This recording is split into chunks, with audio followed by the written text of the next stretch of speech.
my name is Casey Wofford. I'm the confidential advocate with our Relationship Violence and Sexual Assault Prevention Program. And today I am excited to be presenting on Anti-Racist Basics, Part 2. We did Part 1 in the fall semester. It's still available on our Facebook, and we'll get it uploaded to our Instagram as well. So this is meant to expand on that and really dive into today. We talked about anti-racism, but today we'll be really focused on understanding white supremacy. So I'm about to share my slides and we'll get going. If you have questions, definitely let me know. So here we go.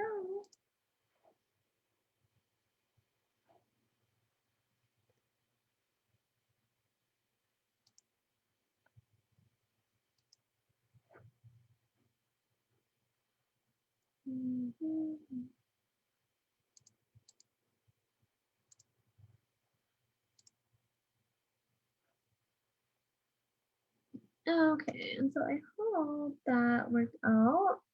I'm just gonna double check.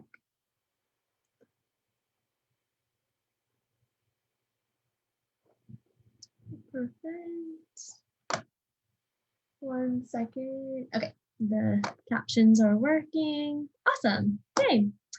Well, as I mentioned, again, today's topic is anti-racism and understanding white supremacy specifically, and understanding that racism and white supremacy, a lot of people will use these words interchangeably, but they are not meant to be used interchangeably. And so today is really about honing in on what is white supremacy, because it impacts all of us every single day.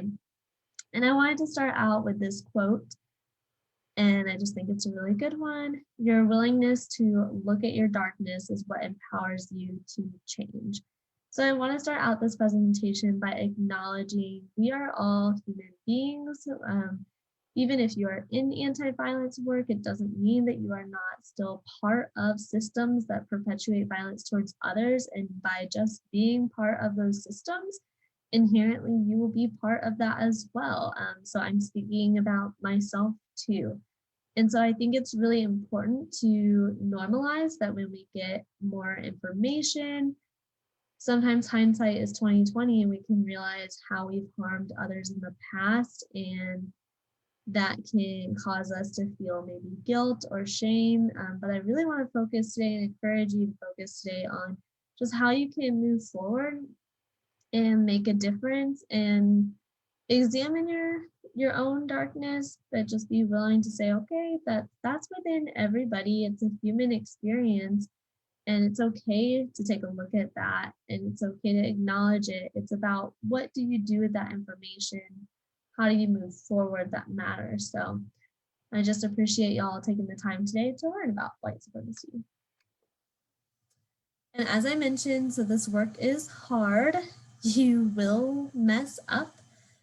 One of the identities that I really embrace is just being a bad advocate, which I was inspired by that from Roxane Gay's collection of essays titled Bad Feminist. And it really explores, you can be all about feminism, you can be all about ending systems of oppression, you can be all about anti-violence work, but you will mess up. And it's okay to acknowledge that. I think oftentimes when we learn about racism, when we learn about any form of oppression, classism, sexism, ableism, it's often we're like, oh my gosh, okay, I learned about this. I need to check these boxes and I need to keep moving forward and never do anything wrong again.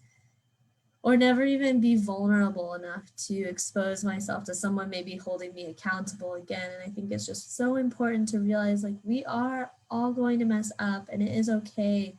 And a lot of people have perfectionistic tendencies, including myself, right? A lot of, especially college students, are like working on getting A's. When they get an A minus, when they get a B, it's like, oh no, I need to get it right. When you're really talking about anti-violence work, there is no, I'm going to get it right 100% of the time. So that is okay. Give yourself self-compassion. Let yourself be held accountable by other people who are doing the work, by friend groups, by the movement, and just know that it's okay. And I really like this quote by Mickey Scott Bay Jones. We all carry scars and we have all caused wounds. There is no such thing as a safe space. So I do think oftentimes, especially in this line of work, when we're talking about sexual violence, racial violence, we want as much as possible to create a safe space to talk about these topics, because we want everyone to feel like they can say something and they're not going to be judged, that they're not going to be called out, that they're not going to be canceled. Um, but realistically, like, of course, those things aren't going to happen here, but realistically, we can't create 100% safe spaces, right? We all have lived life experiences. There's things that other people can say that are words that are harmful. And even though their intention might not ever be to harm somebody, we always need to value impact over intention, right? So when someone says, well, that wasn't my intention, that this is the impact. And I am hopeful to create a space today that people are willing to say, okay, even if it wasn't my intention, or if I'm looking back on experiences and saying, oh, well, that was never intended to perpetuate white supremacy. I think it's just important, again, remember, it's about impact over intention. And maybe we're not creating a safe space, quote unquote, but we're creating a brave space where we can have these conversations. And before we get started, I just want to share a little bit about me. So again, I'm the confidential advocate with our RVSP program. My pronouns are she, her. I do like to share, especially when trying to present a presentation that's really focused on intersectionality and anti-racist education as well. I'd like to share that my identities that I hold, I'm white, I'm cisgender, heterosexual, and that's the lens that I'm speaking from. So I know before I was giving these presentations, and before I got more involved in more of a social justice movement, I wondered, like, what is my place in having these conversations? How can I speak towards racism when I'm white passing and maybe I don't experience it in the same way as Black, Indigenous, and people of color do? And what I now realize, and especially when I think about white supremacy, I definitely have a role in talking about white supremacy because I have power within being white to have these conversations that aren't going to take even maybe sometimes as much of an emotional toll on me in that moment, because I'm, speaking towards other people's experiences. But I also acknowledge that I have my lens, I have my limitations.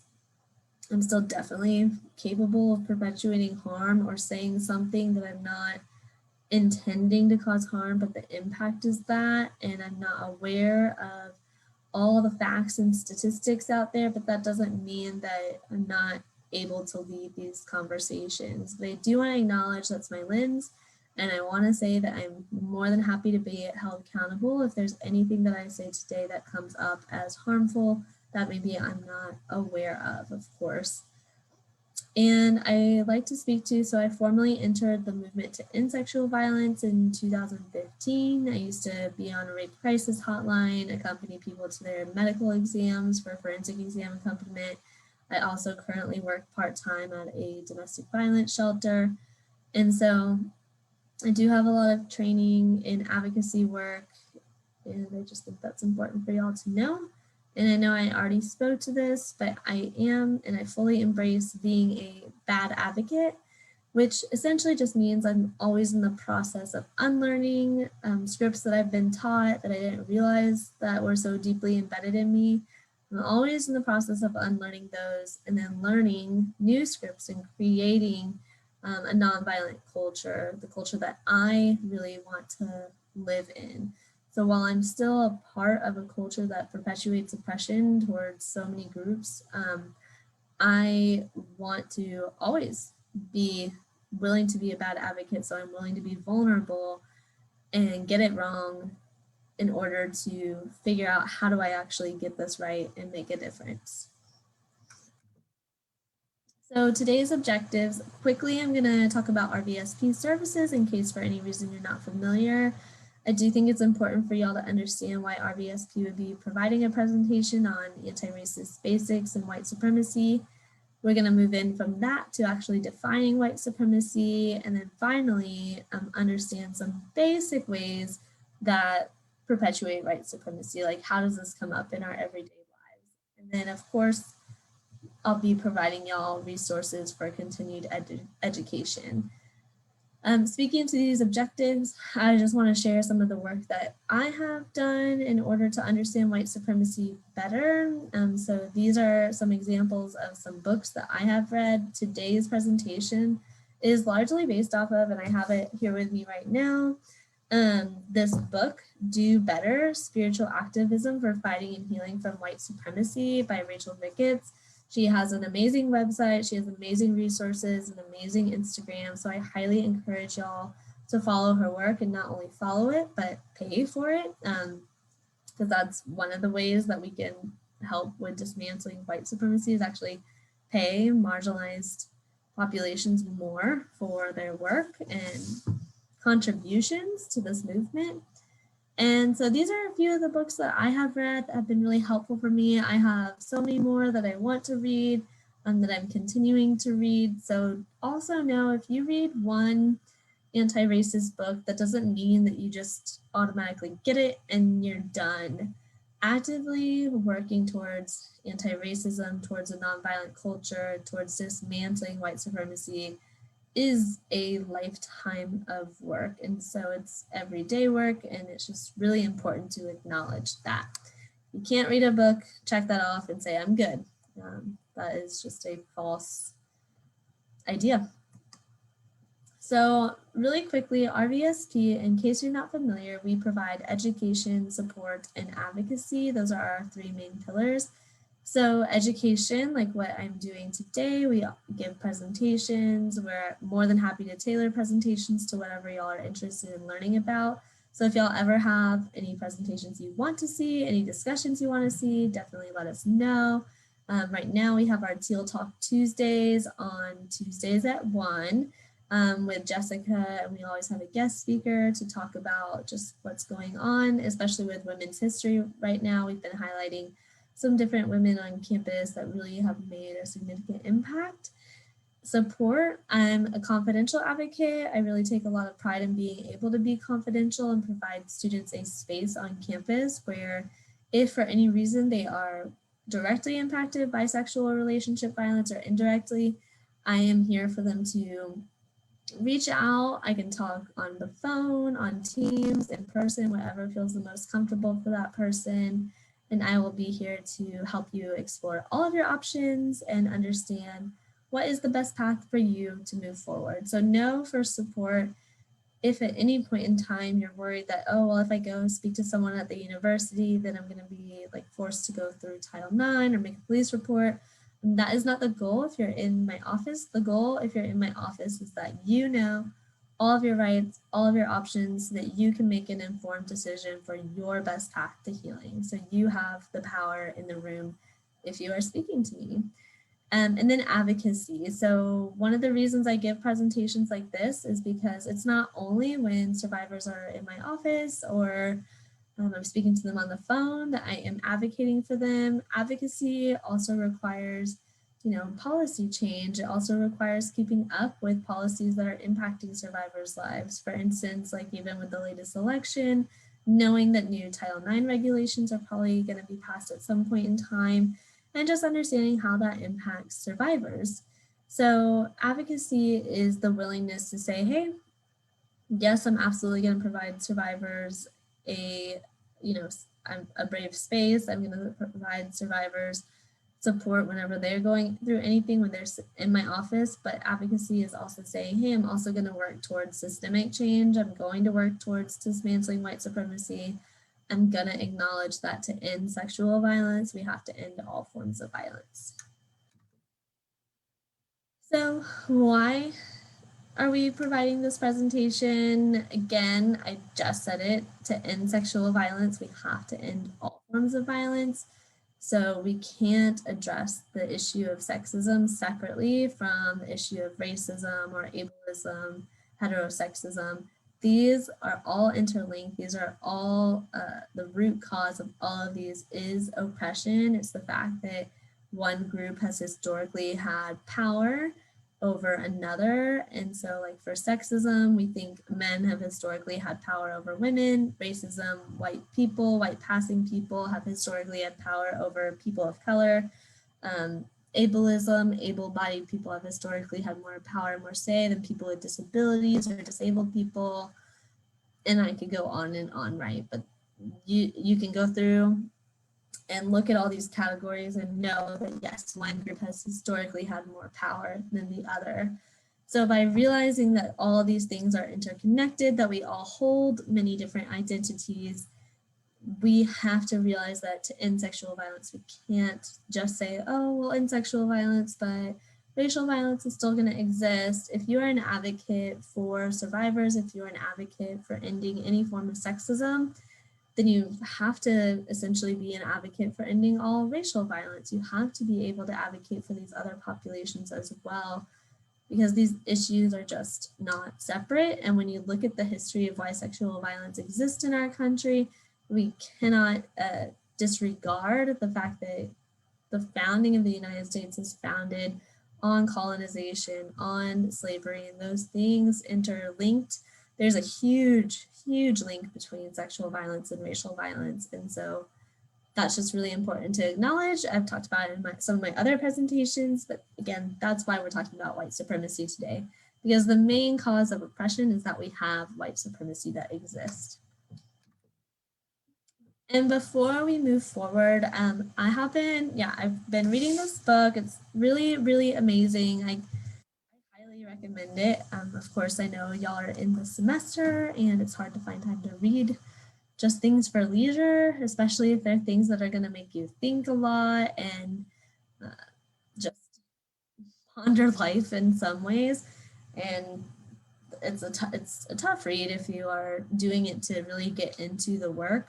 But before we move forward, for anyone who is watching this or interested, I highly recommend that you be intentional. Anytime that you attend a presentation that is not required, you are attending because for some reason there was something about that presentation that made you interested in watching it. And so I want you to really think about this prompt, which is a prompt from this book. It is, I am ready to learn about and fight white supremacy because ... And I want you to write that down, write down what comes up for you, really think about it and keep it somewhere so that you can reference back to it. Even when I was creating this presentation, I was able to read what I wrote, and it's just such a great reminder of, okay, why is this so important? And read about why it's so important to myself. And some key terms that I want y'all to be aware of before moving forward is, I've mentioned oppression several times by now. Oppression, the definition, which you can find many different definitions online, but this one is from Dismantling Racism Works. It's the systemic subjugation of one social group by a more powerful social group for the social, economic, and political benefit of the more powerful social group. So when we think about oppression, it's really a combination of power and prejudice, which is why I have those definitions up here as well. Because you can't oppress a group that doesn't have any power, or, sometimes you'll hear, oh, well, that Black person said this about a white person, that was racist, right? No, no, because Black people have not historically been in positions of power. There's not policies that are working against them. So no, while there can be, we can acknowledge, hey, that wasn't okay to say, it was maybe a violent statement, it's not a form of oppression. So power is the legitimate and legal ability to access and directly control or influence all institutions sanctioned by the state and it's often held solely by white or white passing people. If we look at people in politics today, if we look at about the leadership of the United States historically, I mean, the president has been a white man for, I don't even know, well, since the founding of our country, besides Barack Obama. And then, you know, that's one of the things and one of the huge reasons why having Kamala Harris be Madam VP and why that was so exciting is because you do have someone in a position of power who now is not a white passing individual. They hold different identities. And so we're starting to see some more representation in these higher political realms that help control state policy procedures. But we're definitely not at a place that there's equal representation. And then prejudice is a feeling or a prejudgment toward a person or group based solely on the person's group membership. It's not always negative, but it often is. So again, oppression is the combination of these two things, power and prejudice. And oppression leads to a certain group of individuals having privileges. So if you have a group of people that's oppressed, you're also going to have a group of people that's privileged. And a privilege is a special right, advantage, or immunity. It's often unearned, granted, or available only to a particular person or group of people, often to the detriment of others. Privilege can be based on race, gender identity, ability, sexual orientation, class, immigration status, language, nationality, religion, ethnicity, beauty, and more. So when you think about privilege, I think it's important to realize, like, you know, we all hold many different identities. So for example, I am a white woman, so being white gives me a lot of privileges, but then being a woman does not, right? Men have privileges in the gender area. People who identify as men, pass as masculine, they're going to have those privileges there. So it can't be thought of in a dichotomous way. It can't be like, oh, I'm privileged or I'm not. You can have privileges in some areas and lack them in others. So it's just important to realize it's not just like a check, I'm privileged or I'm not. There's a spectrum there. And this is from my initial anti-racist basics presentation. It is from, I pulled this from the Texas Association Against Sexual Assault. I was actually at their conference last year, and they were having a presentation mainly targeted towards white colleagues and allies to talk about what racism is. And again, one of the questions that came up was like, well, can a person of color be racist towards a white person? And again, the answer is just no. Because racism is the combination of prejudice and power. So it's a system, it's not just one individual act. And I want to just highlight here again, white supremacy and racism, they are not meant to be interchangeable or synonymous. White supremacy is what leads to racism. It's also what leads to the other forms of oppression that we saw in that sexual violence spectrum earlier. And I wanted, this again is from my initial presentation, I just want to acknowledge that one of the reasons that white people have had historically such a hard time talking about race, or get defensive or feel guilty or shame initially, which then people might focus on the guilt versus working towards, okay, but what can we do? One of the reasons that white people have a hard time talking about race is that a lot of them think with a, and I say them, I am also a white person, a lot of us think with a dominant frame, and we think of racism as either or. So either you are racist or not racist. If you're not racist, that's good, and if you're racist, you're a horrible human being. And when we think, again, in this dichotomous way, it really takes us away from, okay, understanding that all human beings are complex and all human beings are able to perpetuate violence regardless of the amount of knowledge that they have. You can be doing anti-violence work for your whole life and still have a day that you perpetuate racism. I mean, that's just the reality. So there's really no such thing as you're not racist or racist. There is a spectrum of racism. And even if you yourself consider yourself like I'm the exception, I'm the white exception, I'm the good person, we still live in a culture that perpetuates racism on a daily basis through all of our policies and systems, especially criminal justice system, police brutality, the war on drugs. If you think about any of those things, and if you're living in that environment, you're still living and breathing racism. So you are not exempt. And that's why Robin DiAngelo in her book, White Fragility, really presents this anti-racist frame. You just should assume racism is present. So instead of saying, I'm not racist, really be thinking about yourself as I'm less racist than maybe some of my counterparts. But any given day, you can be less racist, more racist. And so everyone falls somewhere on the spectrum. So if we can just remove, like, I'm not racist from our vocabularies and instead just say, I would never intend to be racist, but I recognize that I live in a racist society, so I can't escape that. That goes a long way in general. Again, it goes back to that quote at the very beginning, like, examine your darkness. It's okay. All of us as human beings have that. So now that we've kind of revisited that really quickly, I wanted to touch base on what we kind of talked about in Anti-Racist Basics Part 1. I want to move into dedicating the rest of the time to what is white supremacy. So how does racism and white supremacy differ?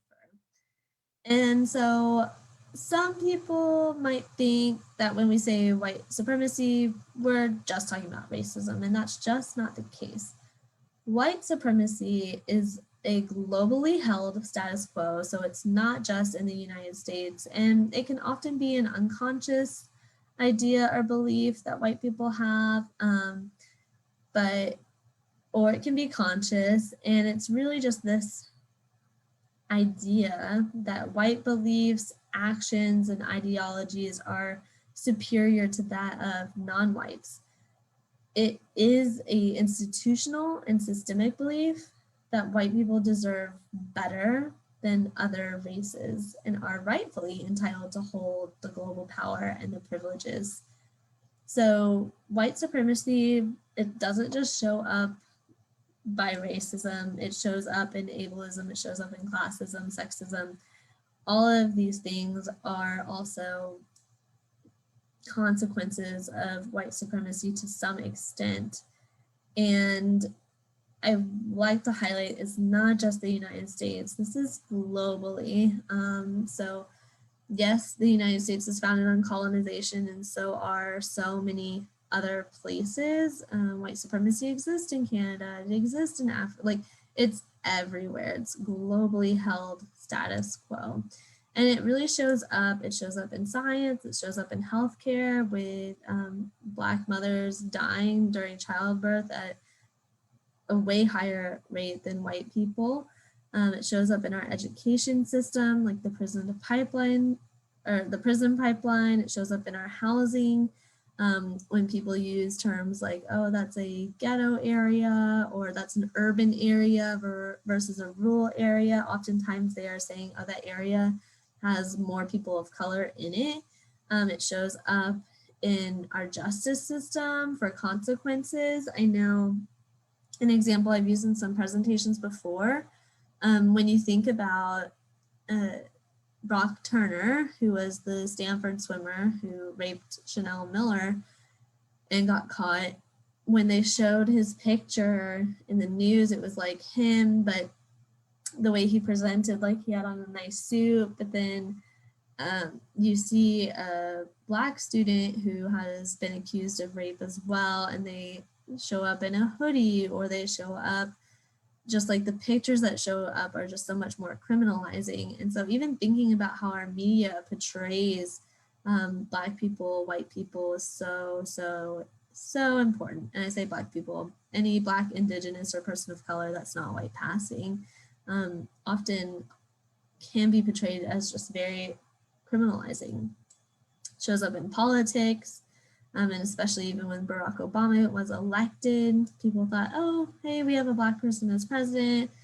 everything's good to go, no big deal. And that's just not how white supremacy works. Just because you have one person who's been able to break barriers does not mean even that person's not experiencing racism or white supremacy. And so it really is everywhere, and it shows up even in like nonprofits. I mean, there's still tons of leadership in nonprofits that are mainly white passing. I come from a background of working at a nonprofit that we were allowed to speak about how we can support survivors, but we weren't allowed to speak about certain topics that felt too political. And when I think back on it, it's like we weren't allowed to speak about certain topics that were really focused on racism and that intersectional piece. And that was because it was fearful of, okay, if we do that, we're going to maybe lose some funding from private donors, or people aren't going to, like, people are going to think that we're just taking too much of a stance. And when I look back on that, you know, that's just so wrong, because we have to be willing to take a stance that white supremacy in all forms is bad and any form of oppression is bad. And if we're not talking about how these systems are interlinked, then we're not doing anyone any good. So I do, you know, that's a lot of information, and I do really want to say, you know, I like this quote: anyone of any race can perpetuate white supremacy, but in the end, only white or white passing people benefit. All white people, whether they intend to or not. So a huge part of white supremacy is that, you know, even if a white person, like including myself, does not intend to perpetuate white supremacy, or they're doing everything that they can to dismantle it, we have to recognize again that the people who have the power are still having policies that are really harmful towards Black, Indigenous, and people of color populations. And so we have to acknowledge that. And as long as those policies still exist, white people are still benefiting from those policies. And so white people really have to be willing to have these conversations and willing to say, these policies need to change that might take away certain privileges from white people. And if that happens, so white people really have to be willing to kind of give up some power, give up some privileges in order to really dismantle this system. And this presentation is absolutely not meant to say white people are evil, white people are bad people. That's, of course, just not true. All of us, again, are complex human beings, and we are all capable of ending white supremacy. We are all capable of perpetuating oppression as well. And really, just when we talk about white supremacy, it's to say that white people belong to a category of whiteness. White passing people still can belong to this category of whiteness. So even I just read this book called The Vanishing Half, and the author's name is escaping me at this very moment, but it was a really great book. It's about two twins who grow up, but then one just, like, they look the same, but they're very light-skinned Black twins, and one goes on essentially to leave their life and decides to live their life as a white person, and the other one does not decide to do that. And the book is really interesting in the way that it shows that our culture treats them, and it really highlights colorism, which is definitely a real thing for sure. And so when people belong to whiteness or are white passing, that in general is going to benefit them. And it's important to realize when we talk about who is white, even that is not a fixed definition. So white people and who is white has changed over our history. I think when you look back, and I'm trying to think, it's like Italians, people from Ireland, like at one point they weren't considered white, then they were considered white, or at one point it was just like looking at your ancestry, it depended on how many people in your family had been a person of color before. So like the Asian Americans were considered white, then there's just been so much shift in the definition of who is white. And that really shows too how much of a construct being quote unquote white is. But at the end of the day, this whiteness, this idea of this one population is white, or you are white passing, this whiteness is really what harms Black, Indigenous, and people of color, and especially Black and Indigenous women every single day. And so, with all of this being said, white supremacy is our status quo. It is the normal state of being that we live in. So the reason why it exists, or why it can so easily be perpetuated that we might not even recognize it, is because it's so normalized. Like, how do we realize when we're doing something wrong? And so I am now going to shift into talking about what white supremacy could look like more in our everyday lives. So when talking about white supremacy can present itself in a very overt way.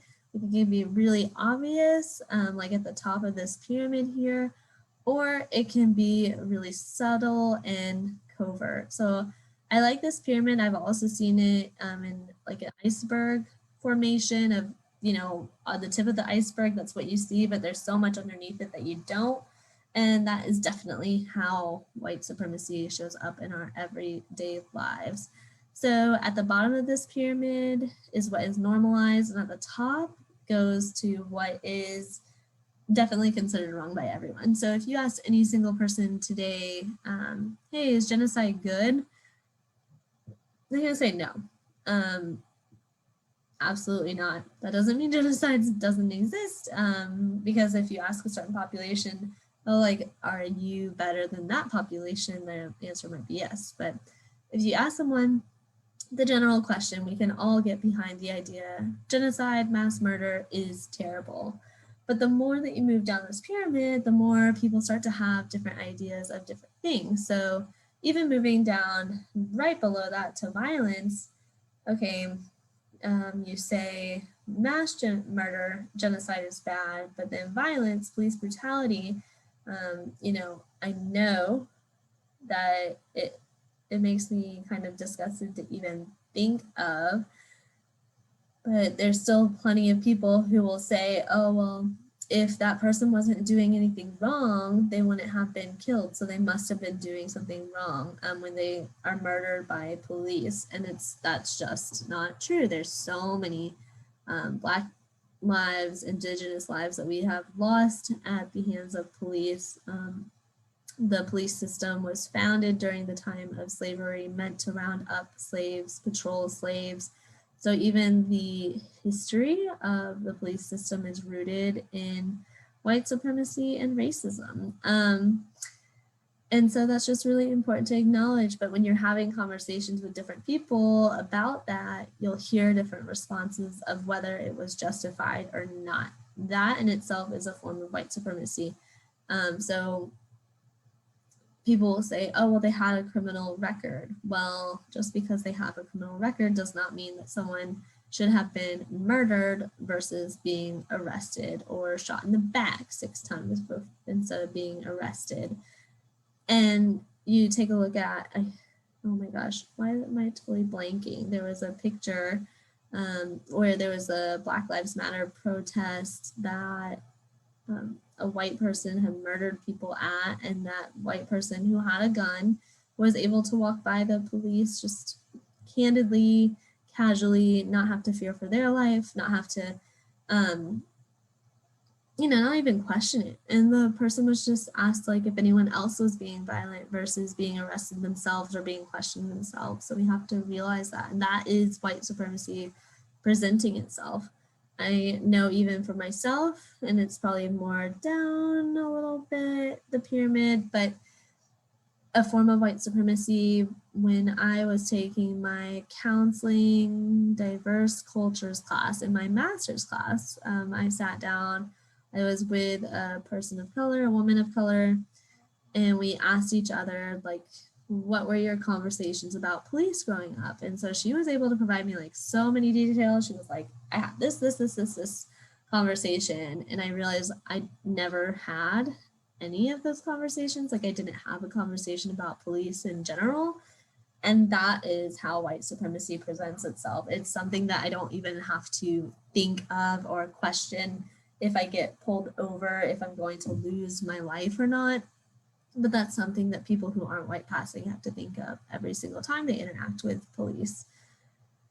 Discrimination is down here. Again, like calls for violence, it's near the top of the pyramid. So when you see Confederate flags, when you see someone in a white hood or a KKK reference, those are things that are more easy to identify that is a form of white supremacy. But even then, with Confederate flags, there's people that say, well, that's just a part of our history. I'm just representing our history. Or by keeping Confederate statues up or honoring those statues, you know, it was last year that they started to want to pull down a lot of different statues, and there were riots about it. I mean, people were just so upset, or people would say, no, that's our history. We need to keep those statues up.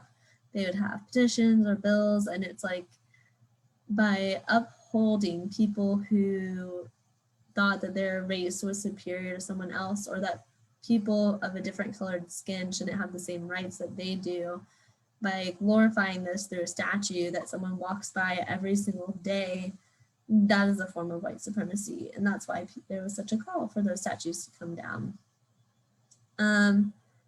Veiled racism, so Eurocentric curriculum, a huge one. I know in school, the history that I learned versus the history that I've learned now that I've been out of school is entirely different, right? I didn't understand anything. I got a very whitewashed version of history. Columbus was just like this amazing guy who discovered America, and we want to celebrate him by having a national holiday for him, not associating his name with colonization and genocide. So that is an example of white supremacy, just minimization overall. So a lot of people like to think, okay, well, America is like way better now. Racism doesn't exist anymore. Like slavery is over, the Jim Crow era is over.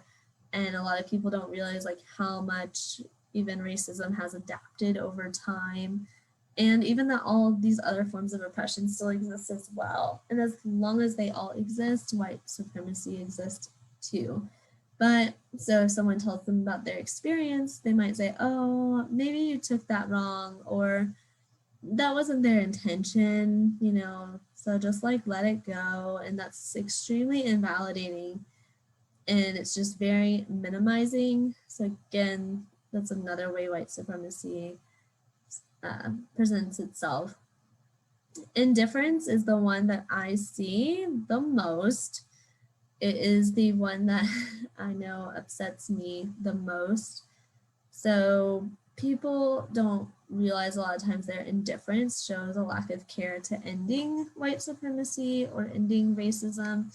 So for example, when someone says something like, oh, I stay out of politics, I'm not involved in that, it's just too much, like all politicians are corrupt. When someone is saying that, first of all, they're not acknowledging the many people who have died for their right to vote, if they have that privilege, because that privilege is still not granted to everybody. If someone gets like one felony, often they're not able to vote. And so one, like it's just not acknowledging how many people have sacrificed their lives for you. Two, to be able to say something like, I'm just not going to watch politics because I can't make a difference, or because I just choose not to. I don't want to be involved in that. Our policies and procedures at a federal and state level are harming our marginalized populations the most. So Black, Brown, Indigenous populations, any person who's not white passing, they are harming trans people, our LGBTQ plus population. And while we're seeing some great legislation be passed as well, it's definitely not a fix for the history of our whole country. And we still have such a long way to go. And if someone is saying, I don't want to engage in politics because it's just too much, or it doesn't affect me, oftentimes that means that they're receiving maybe privileges from the system. If it's not quote unquote affecting you, it's definitely affecting people around you that you know. It's essentially just saying, I'm okay with the status quo, and the status quo is white supremacy. So we have to be advocates for change. We have to use our voices and vote or be involved or stay up to date with what's going on to see how policies and procedures are impacting marginalized populations. If we're not doing that, then we're just accepting white supremacy as it is. Another example of that is, I know like tons of people will turn off the news and they will say it's like a form of self-care. And I am all about the self-care. I love self-care. But if you're not staying involved in the news to any extent, just because it's, again, too much for you or it's just too painful to see, then that is not okay, because the news is definitely impacting other people. So yes, it's okay, like, to not, like, I don't want to watch these graphic images of violence, totally understandable, but it doesn't give someone the right to just say, I don't want to watch because I don't want to know, or I don't want to learn about it. So I think about that. I think, last year with COVID-19, we all had a ton of time to be able to sit in front of the news or have our phones with us, and just the news was like at such easy access that we were being exposed to so much social injustice. And it was like back to back that we were hearing about Black people being killed by the police. And it was a lot. And there were times, I know even for myself, that I just was like, I don't want to use my voice to make a stance anymore because I'm tired. And when I think about that as a white person, and the fact that I had a choice of whether I made statements or not, I am very capable of just being indifferent in that moment, continuing to live my life and say, it's not me. It's not people that look like me that are being murdered that I'm seeing all the time. And that's it. Like, white people, indifference is one of the biggest forms of white supremacy, because white people essentially have a choice of whether they want to be involved, how much they want to be involved, how much they want to have conversations about race. Whereas for people of color, people who aren't white passing, those conversations are just going to come up inherently, or there's going to be harm being done inherently. And if white people aren't willing to have those really difficult conversations, then the burden is going to fall on the people who are being harmed the most by those conversations. So white people really have to step up and say, I am going to have these conversations in my household, with my friends, and my social circles, to really start to dismantle white supremacy, because we have to work at the bottom to decrease what happens at the top, if you look at this pyramid. So the less that white people show indifference, the more that they're involved, the more that they're willing to have those conversations, then the more that they're willing to vote, the more that they're willing to support policies, get involved, say, hey, these policies aren't okay because they're harming populations, the less rates of police brutality we're going to see, hate crimes, lynching, Confederate flags, statues, etc. So by getting people in positions of power and shifting that power balance, that's how we start to dismantle white supremacy. So when we think about this, I think it's important to also acknowledge that there's tons of fears with dismantling white supremacy, including with myself. Again, we're all human beings, and so that's why I try to be more vulnerable during these populations, because I'm not here to tell you the right or wrong way to do this. I am here to just facilitate and raise awareness about how white supremacy can show up in your life, and encourage you to continue to do education and seek out resources on your own. And I encourage you to raise awareness, raise it to your consciousness of what are your fears with dismantling white supremacy? What are your fears with having conversations about racism, sexism, heterosexism? because when you can acknowledge what your fears are, you can confront them head on and address them. So this was again another prompt from this book by Rachel Ricketts. Again, highly recommend that you get it. It's so good. It's just so good. But the prompt is, my biggest fear or frustration about addressing white supremacy is, and then also acknowledge where you feel that fear in your body, just for some more self-awareness so that you can work on that tension as well. So I encourage you to definitely write that down and acknowledge what are your fears, because people have a lot of them, but we have to overcome our fears to dismantle white supremacy. So we have to acknowledge where our barriers are with having these conversations in order to move forward.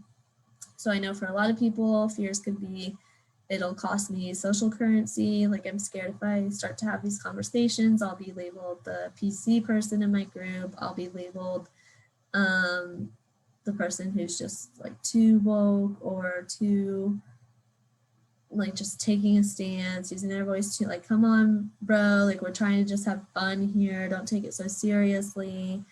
They're worried about being ostracized from their social groups or even their family, even their significant other. I mean, it can be such a huge fear if you think you're going to lose love and security if you start to have these conversations. So it's really, really important to acknowledge, okay, what are my fears? How do I even have those conversations with people? Like, I want to talk to you about race. I want to talk to you about white supremacy, but I'm so scared that I'm going to lose you from my life. And just putting that out there on the table. When we can talk about our fears with the people that we care about the most, then we can overcome them. And in order to have conversations with people outside of our social circles, I mean, one of the biggest ways that we can start to dismantle white supremacy is having conversations with the people that are closest to us, or holding the people close to us accountable for not being indifferent. When someone says, I don't really engage with politics, like, it's just not for me, well, to have a conversation with them about why that's harmful for Black, Indigenous, and people of color. And just have those conversations. And we have to be willing to do the work if we want to make our society better for everyone, including white people ourselves. So these are my sources for today. I mainly use this book as my resource. Again, such an incredible book. I encourage you to check out her website, check out her many educational resources. And then, of course, I did reference back to my initial anti-racist basics presentation, which I got a lot of that information from Robin D'Angelo, her resources and website. And then I always like to end on a way that you can continue to do this work. So I have put a list here of different books that I have read most of them, not read all of them, right? Some of them are just like ones that I want to read next. I have way too many books that I still need to get through. And these are even more books. So if you ever are wondering, okay, how can I understand more? Definitely, you can always reach out. Let me know. I'm happy to send you a list of books. And these books, I tried to pick a combination that would show in different ways how white supremacy shows up, like, again, within healthcare, within housing, like The Color of Law shows housing really well. It shows up within the death penalty, the criminal justice system. You can see that with Just Mercy. So I tried to choose a range of books that show how white supremacy can show up in different aspects of our lives. And if you have any questions at all or comments, definitely just reach out to me. Again, I'm all about impact over intent. So if there's anything that I have said today too that has been harmful in any kind of way, please let me know. Please hold me accountable. We all have to be willing to be vulnerable to have these conversations in order to create change. So I really appreciate y'all's time, and I hope that y'all have a good day, and I hope that you know just a tiny bit more of how white supremacy can show up in your everyday life. Whether you are white passing, not white passing, it's the status quo for all of us. So thank you.